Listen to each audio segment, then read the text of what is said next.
It's a pleasure to have Rob Ellis, Sports Radio 94 WIP host and host of Sports Take, which is having monster views this week. Rob Ellis, it's a big week, my friend.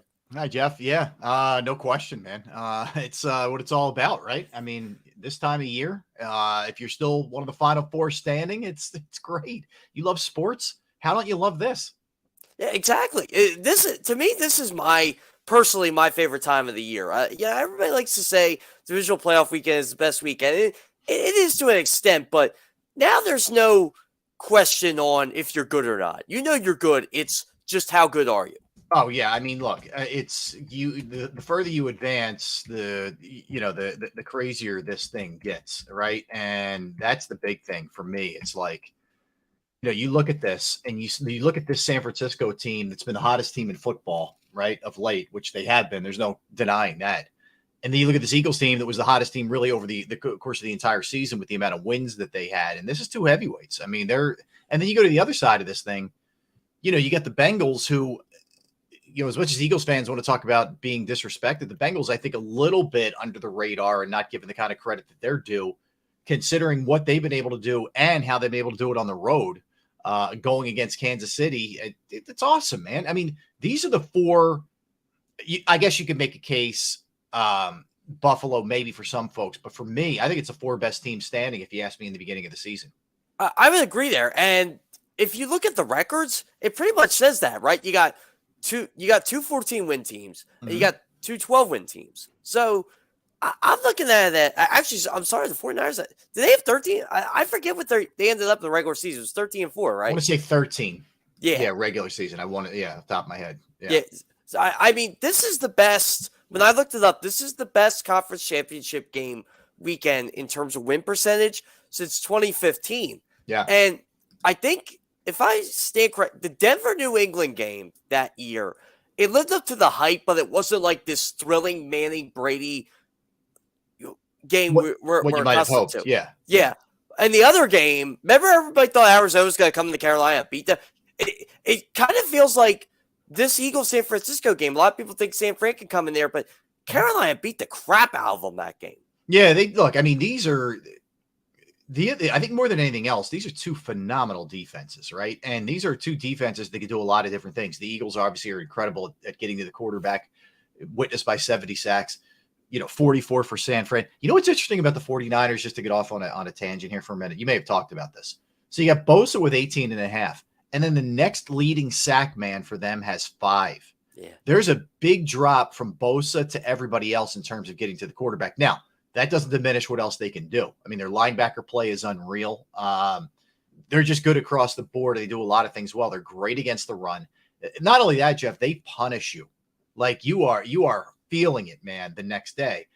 But they're contrasting in some ways because the Eagles are so generated by a pass rush, which is huge. It really is. But it's going to be really interesting that for me, at least, the coordinators / play callers, and now you can throw Sirianni in that mix because he has so much influence on offense, but how they go about attacking this Niners defense. It really comes down to, can the Eagles offensive line, which a lot of people would argue is the best in the league, can they hold up? In particular, can Lane hold up against Nick Bosa with the, compromised a little bit because he was great last week?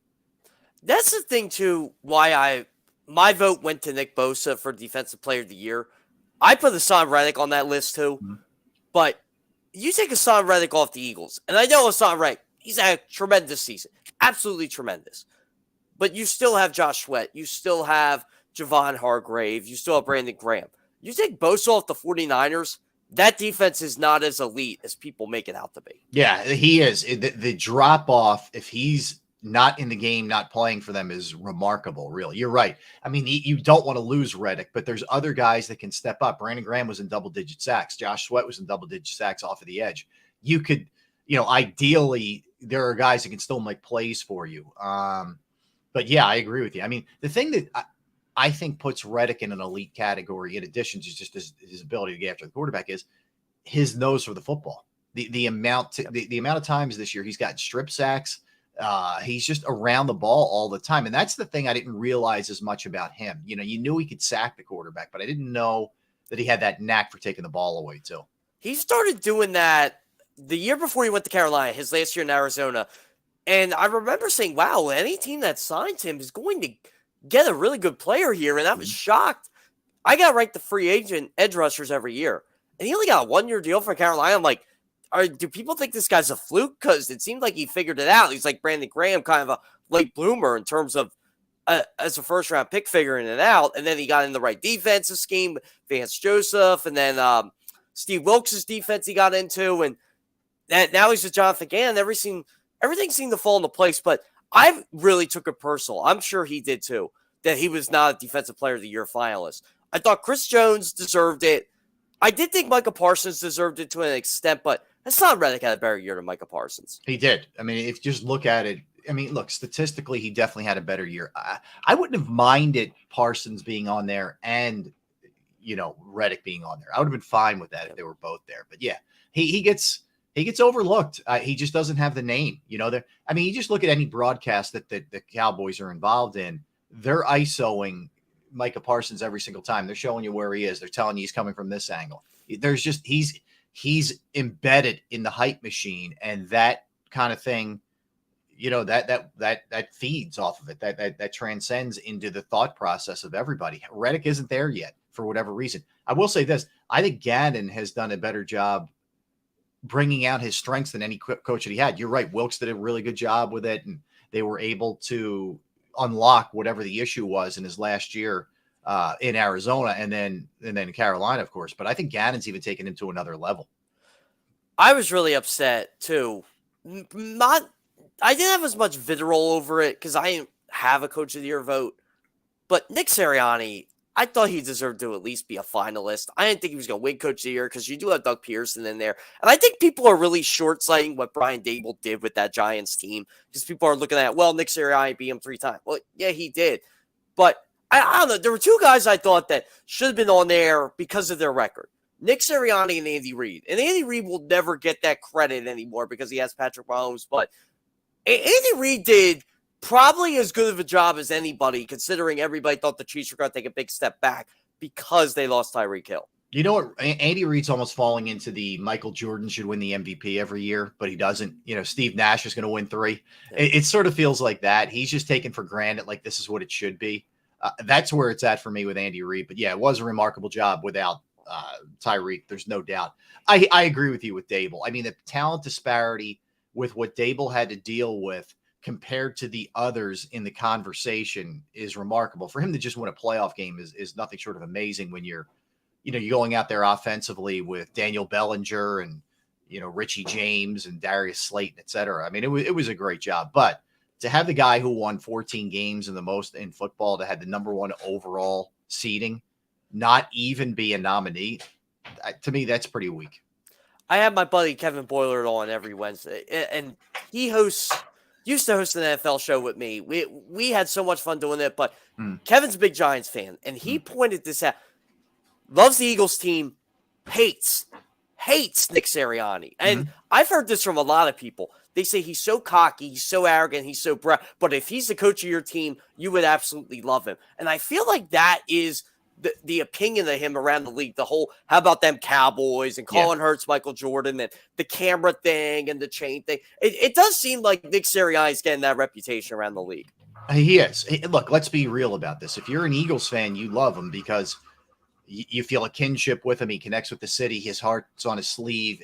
His emotions are genuine. Like, it's not an act. He doesn't just turn it on when the camera's there. I believe that that's who he is 6 o'clock in the morning at the NovaCare complex, and that's who he is on game day, right? So having been around him long enough and covered him long enough, I know where he is emotionally. I know what kind of guy he is. So I know it's genuine. So I buy it, right? So if he's your guy, you love it. If he's not your guy, you're absolutely looking at it like, yo, dude, okay, you dialed up a play that's a touchdown. I don't need you mean mugging in front of the camera. So I get it. I get where outsiders would feel that way. But here's what I know. It connects with his players. And if that makes his players play better, that's really all I care about at this point. One thing I loved about Nick, and this was his first year as a coach. Yeah. When you're hearing about it's the whole, like the pre-job interview. Yeah. You're competing with him in rock, paper, scissors.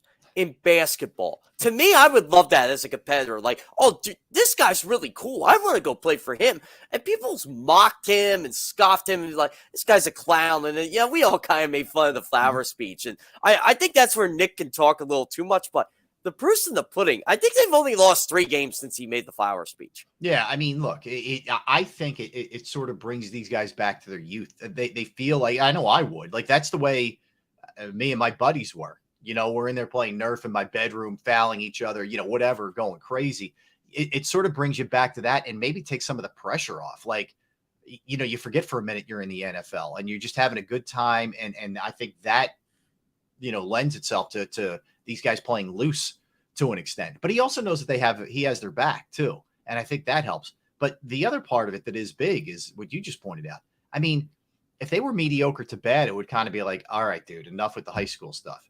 But when you win and it works, then everybody buys in that much further. And I think that's what's going on here. I mean, that's really all that matters at the end of the day. This guy has the chops. I mean, they win.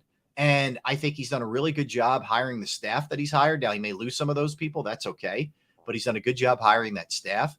And I would say, excluding maybe the Saints game, I feel like they were up for every game this season. And that's a hard thing to do week in and week out as a head coach, and the big – you and I sat here, 6 days ago, whatever it was, and we sat here talking about the momentum thing and can they flip the switch and be ready to go once it comes playoff time, because maybe they hadn't played their A game the last 4 or 5 weeks. Well, look, he had his team ready, right? And I have no reason to believe he won't have his team ready on Sunday at 3:00.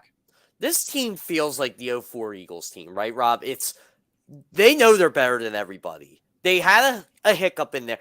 To me, I never had a question about how good this team was. 04, I didn't either, but there was proof that when they faced a team that kind of matched them in talent, they got destroyed by Pittsburgh. And a lot of things happened that day, obviously. Deuce Staley didn't play. The bus ran over them. It was an embarrassing performance, and Andy Reid got them ready and back on track. But you always had that doubt, like, okay, what happens when they play Pittsburgh again? What happens when they play New England again? This team, I kind of feel differently. I'm like, well, why can't they go in there and beat the San Francisco 49ers? Why can't they go in there and beat the Kansas City Chiefs, beat the Cincinnati Bengals? I don't have that sense of doubt with this team as I did with 04, even though they both have been dominant. No, I mean, all it really came down to was health, right? And if the quarterback was healthy, if Lane Johnson was able to be 75% of Lane Johnson, to me, there isn't a team that you fear. There's no doubt you respect the 49ers. There's no doubt you respect either one of the AFC opponents. You know how good they are. It's not taking anything away from them. But there isn't a game that I would go into of either of these two games, hypothetically, and be like, man, they're going to have to play way over their head just to survive. They're going to have to play their A game. They're going to have to play the best game they played all season. I don't feel that way.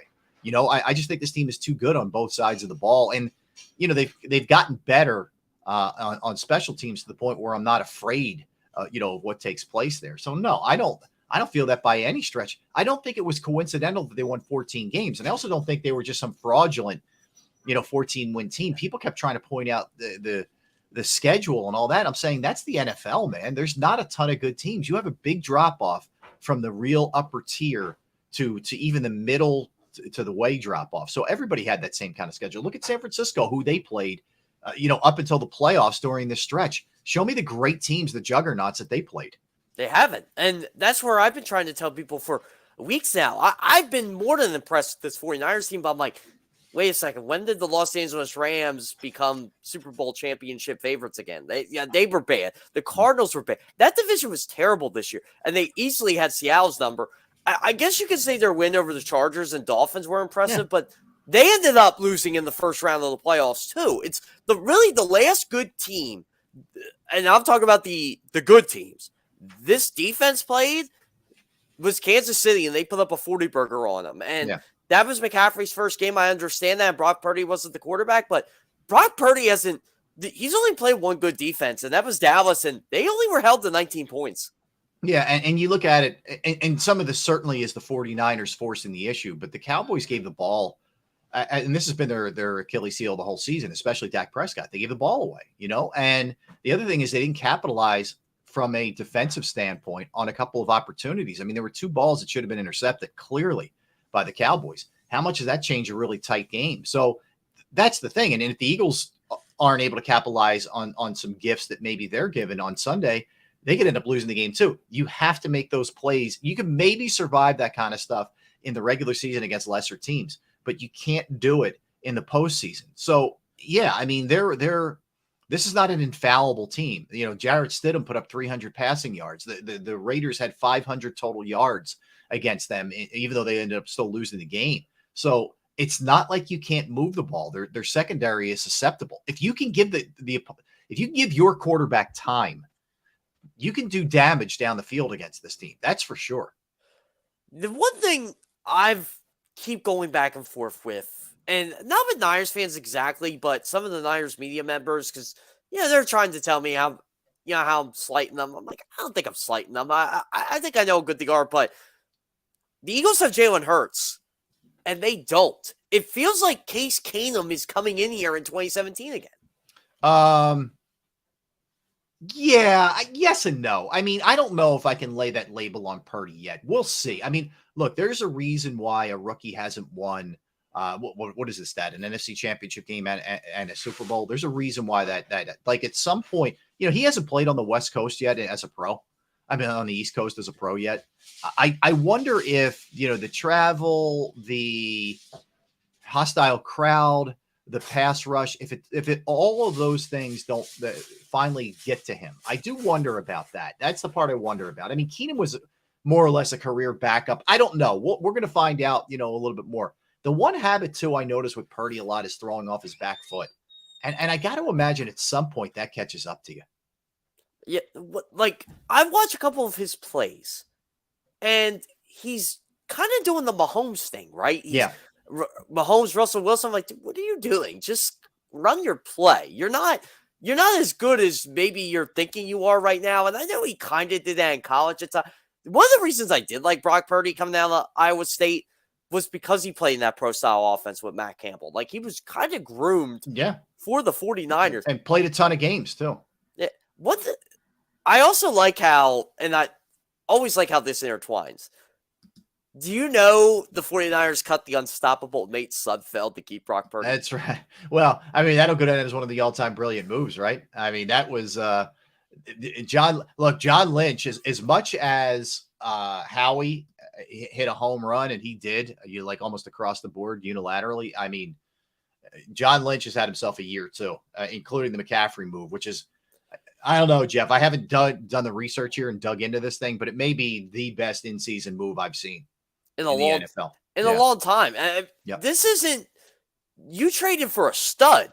You didn't trade for like a Jay Ajayi here like the Eagles did to get better. You surrendered 3 draft picks for this guy, and now teams are wondering, especially the Buffalo Bills, why didn't we do this? Yeah. No, I agree. Buffalo's running game ultimately bit them in the rear end, in a big way, and not having it. And I think Josh Allen needs to sort of regroup too. As great as he is and as many plays as he makes, turns the ball over at way too high a level, man. That's for sure, especially in the red zone. But yeah, I think that if you look back at that move, what it did was it allowed you to take a lot of heat off of whomever was playing quarterback.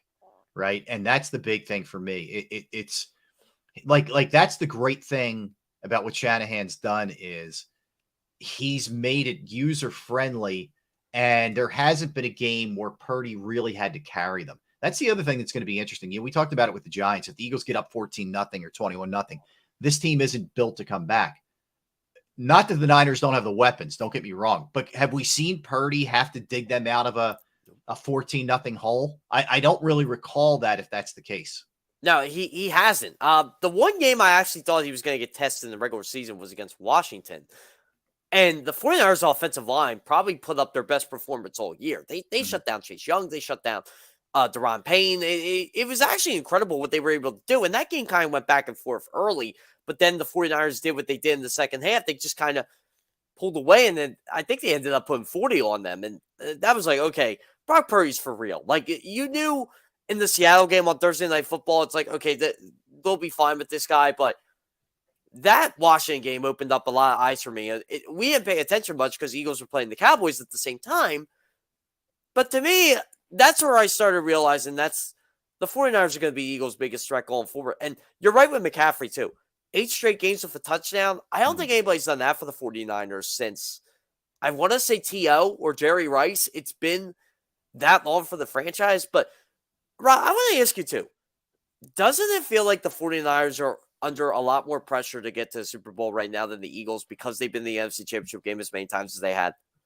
Yeah, I mean, I guess that's mitigated a little bit by the fact that they have a rookie quarterback, and maybe you can look at that and say, hey, it's a tough thing for them to be able to do. I think there's pressure for both of these teams, Jeff, frankly. I mean, when you win the most games in football during the regular season, there's pressure. We know internally, I don't know if the national people know this as much, but when you consider the amount of free agents that the Eagles have and the fact that you're going to have to re-sign Hurts or extend Hurts to a monster deal, it's going to be so much harder to operate the way that they did this past offseason. So I think there's equal amounts of pressure here to get it done this season on both of these teams. Did you have a problem with Sirianni kind of calling Hurts Michael Jordan? No, but he was saying it in the context. Look, anytime you bring up Michael Jordan, it's going to turn into a thing. But the context in which he was saying it was from our team's perspective. In other words, there's a confidence level when this guy plays with us. There's a calming presence when this guy plays with us, and the leadership and the ability that he brings to the table is what he meant, in my opinion. He didn't mean it like in terms of accomplishment or level of greatness yet. I truly believe that's what he meant. He was more speaking of just how he makes the players around him feel. I actually had to write about this for CBS Sports today, why Sirianni is actually right in what he said. And I pointed out a lot of Jordan intricacies. And this is a guy who has Jordan posters, all over his room. And right. I always read stories about his work ethic, which Hurts does. And how Hurts kind of follows like the Jordan perspective, like he's first one in the building, last one out. There is actually one person, and Jalen Hurts has met him. I don't think Eagles fans know this.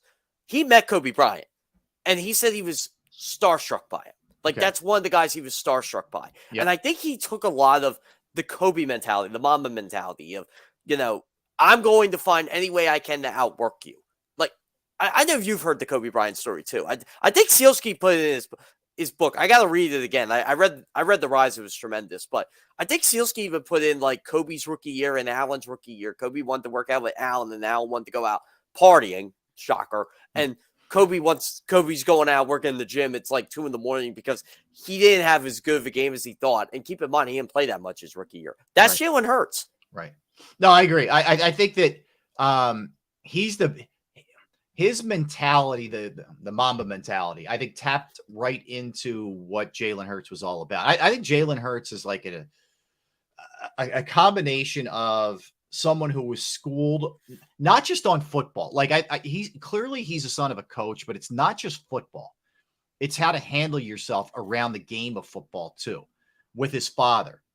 Then you go to the ultimate guy who's like that with the rat poison and everything else, and no outside noise in Saban, right? So I think if you have all of that, then he goes to Lincoln Riley, and Lincoln Riley is able to kind of unlock even more as a football player, right? And learn more about the game. So he's a combination of all of those kind of things. But I could absolutely see Kobe Bryant being the guy that appeals to him mentality-wise more than anybody else. Yeah, like we all know, AI was so much fun to watch, and that was just such a fun era in general. He was at the game last night, and he's like a rock star. Yeah. But had AI taken the game a little bit more seriously away from the court, he could have had a lot more longevity in his career. Now, part of his career was ended shortly because he gave it everything when he had and got beat up in an NBA that was much different than the one now where you sneeze on someone and you're suspended.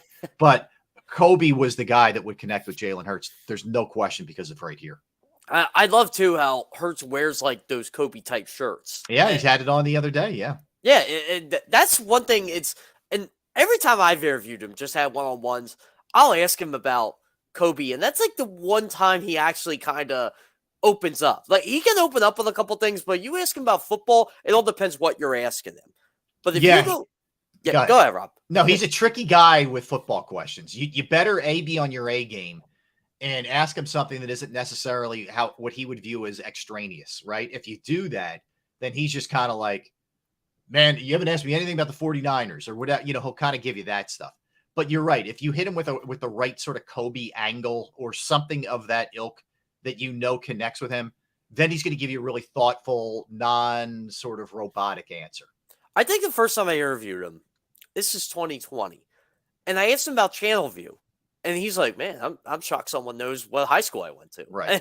And I told him, like, I followed you guys when you were 5-star recruits, because that was like what I used to do. I covered high school sports, and you always wanted to know who the number one player was in the class. Like, everybody remembers Jadeveon Clowney and guys like that, but Bryce Young was like that too. And that's why it's hard to kind of write these guys off as draft prospects when they were. Like, a lot of people remember Joe Burrow's crazy 2019 season at LSU. Jalen Hurts was like second in all those categories, but they went unnoticed because of what Burrow did. Yeah, no, you're absolutely right. It was that is the thing. That's why I'm glad you bring up Bryce Young. I think that's why you got to be really careful just overlooking him. First of all, the guy's got insane talent and a knack. You know what? The other thing about Bryce Young is he's just clutch. If you watch some big moments, he makes big plays. So I think you got to be careful with writing him off due to the size thing. I think we've also figured out a better way in the league now to utilize the skill set of those kind of guys too. So I think that's also important. But what you can't overlook is that drive that these guys have. I mean, how many players, if you want to take it the other way, have we seen that actually have ability, but just don't have that work ethic that you need to have to succeed? We've seen a million of them, right? And that's a real source for failure. The other part is, Jeff, you need to land in the right spot. Some of this is just good fortune if you're the person being drafted. You can end up in a situation with a coach who doesn't know what he's doing, an offensive line that's not good enough. You get beat up, you fall into bad habits, and the rest is history. You never recover from it. Some guys land in great spots and they just get nurtured. Like Patrick Mahomes was an insane talent, but landing with Andy Reid helped grow him into what he is. That's what I love about Reid too. When he traded up to get Mahomes, I'm like, I don't care if you've heard of this guy or not. He's going to be good. And he was really good at Texas Tech. But you knew when Andy Reid made a move like that, it's okay. There's something he sees. This guy makes Alex Smith good. This guy makes Kevin Cobb good. This guy goes to the playoffs with McNabb, a guy who actually had talent, and Michael Vick, who actually had talent. Now you get a guy with Patrick Mahomes, and you're seeing what you're seeing. The guy has never played a road playoff game yet in his career. He's been in the league 6 years. That's craziness. That really is. That is unbelievable. That is unbelievable. Yeah. And part of that is credit to him, obviously, with what he's been able to do. But yeah, that's an amazing stat, really, when you think about it. It is. And what I love about this Chiefs team, and I think they're getting really slighted this week because of what Cincinnati's been able to do to them. But Kansas City's they kind of been ho-hum about everything. Like, they know Cincinnati owns them. They know they owe them something. Their legacy is on the line in terms of being the dominant team in the AFC. And I think Andy's getting that in their heads. I think Steve Spagnuolo, Patrick Mahomes. Meanwhile, on Cincinnati, outside of Burrow, you got a lot of trash talking over there for, in my mind, a team that really hasn't accomplished much besides winning the AFC last year, if you're comparing them to what Kansas City has done. Yeah. I mean, I think that's part of that is what makes Cincinnati good. They're a pretty loose bunch. Burrow's a swag guy. He brings swag. The whole cigar thing. And I think they feed off of that. But yeah, I mean, the thing I just can't get past with that game, Jeff, is I honestly thought Mahomes broke his leg last week. Like, I really did. It looked that bad to me. And I know how he looked the other day. He wasn't even limping, walking to the podium, and he's practicing and all that. But I just feel like some of this is a smokescreen. This guy's got to be in severe pain. And can he hold up? The amount of plays that he makes off schedule, the amount of plays that he makes when he gets out of the pocket, which means you need your legs. He's not just the traditional Tom Brady, Joe Burrow, get it out in 2.5 seconds or whatever. Not to say he can't do that. He's obviously talented enough. But can he hold up physically? It's sort of like the Lane Johnson question. Can Mahomes hold up physically is what I wonder about. This is what I gathered on the Mahomes situation. I was told he's good. And I'm like, well, what does he's good mean? Like, he's good to play? And they said, well, yeah, that's pretty much what it is. But I think he's going to be held inside the pocket. I don't see him being Patrick Mahomes, but sometimes Patrick Mahomes likes sitting in the pocket. Every time I've talked to Mahomes, he kind of wants to be that pocket quarterback or wants to prove to people, hey, you know what? I have good footwork. I have good timing. I want to show you. And I think this is a team that can help him with that. Like Tyreek Hill, you kind of needed him to roll outside the pocket and give Tyreek Hill time to go downfield. This team, you don't. Juju Smith-Schuster, you can get the ball to quick. Travis Kelce, you can get the ball to quick. And Mecole Hardman plays, that's going to be huge for them because you can get him the ball quick too. And the Chiefs haven't had a game where Mecole Hardman and Kadarius Toney both shared the field. So I'm curious of that. And their running game has been a lot better. So that's where the intrigue to me comes into this game. Meanwhile, in Cincinnati, I loved what Zach Taylor and that coaching staff did to get those 3 offensive linemen ready to play. But the Bills did not have a pass rush like the Chiefs had. The Chiefs have George Karlaftis. They have Chris Jones. They have Frank Clark, who's really good in the postseason. They're going to get the real test this week, and I'm curious to see how Burrow handles it. Well, I think the injury that was talked about least that should have been talked about a heck of a lot more was the Von Miller injury. And I don't think that that's given enough credence for one of the reasons why Buffalo, had some of the issues that they had. And certainly a lot of it fell on the offensive side too. Let's face it, in watching that game, I never doubted that Cincinnati was in full control, which is crazy on a road game in those conditions. But they just did whatever they wanted. I think the Von Miller injury was a big one for them. Yeah, it feels like if Mahomes is even borderline healthy, that KC is due, man, and it's at their place. More than anything else, it hits you with a revenge factor. If you're looking at it from a gambling standpoint, there's a lot of different things. The lines moved to even now, where it's kind of it was I think it was as many as 2 for Cincinnati, which tells you that Vegas believes that he's relatively healthy. That Eagles line's at 2.5, which it's kind of been right around there the whole time. But I think that tells you that Vegas at least feels like he's going to be somewhat healthy. Who do you got going in the Super Bowl between both games, I should say? I think the Eagles win a really hard-fought game. I think it's going to be a really tight one, down to the wire, close game. Maybe the Eagles forcing a turnover to ice it kind of game, Jeff. I think on the other side of this thing, if Mahomes is in any way compromised and can't move in that pocket, I think Cincinnati wins. If he's relatively healthy, I think it's a Kansas City win. I think it could be the Eagles and Andy Reid meeting in the Super Bowl, if that's the case. There's so many storylines if it's Eagles Chiefs. And obviously Andy Reid is one. He's got his Super Bowl. Nick Sirianni's going for that. But I'm ready for a New Heights podcast with Jason and Travis Kelce. The first set of brothers to face each other in the Super Bowl, which is absolutely crazy. Play, I should say. I can't imagine. I think it's going to be really funny. The mom's going to be in the half jersey, like the half Eagles, half Chief jersey, and that's going to be pretty funny to watch. The fact that 2 brothers have never met on opposing teams in a Super Bowl is pretty cool. I'm really looking forward to that if that would be the case. But just the 2 weeks of hype, the only thing that would have been better is had it been the Eagles Giants, Eagles Cowboys, and then Eagles Andy Reid. From our perspective, I'll take it the way that it played out. That's for sure. But it would be absolutely wild if that was Andy Reid. This is a kind of something that I could have posted the video up. I did have respect for Dom DeSandro.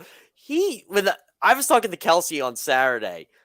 He asked if he can politely interrupt. Yeah, Dom's like the nicest guy ever. Guy. I was like, go ahead. And he's showing Jason the video. He goes, yeah, look at your video chat. And you heard like a bunch of like NFL players in there. I could detect one was Travis, but there were a couple of people. They're like, yeah, man. Like Jason's all fired up. Like his eyes are getting big. Like I can't imagine both Kelce's. That's like the ultimate bragging rights for us. What they got to do on media night is, and I hope it's not media night. I hope it's like later in the week, but sit both those 2 down. Yeah. And say, go.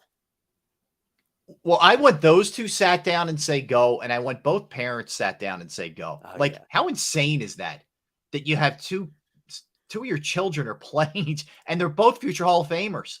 Like, can you imagine how mind-blowing that's got to be for their parents? And the dad, not the mom and the dad, but the dad's got to be like, yeah, how did this is unbelievable, man. So it would be pretty cool. It would be really cool. I love the national perspective of Jason.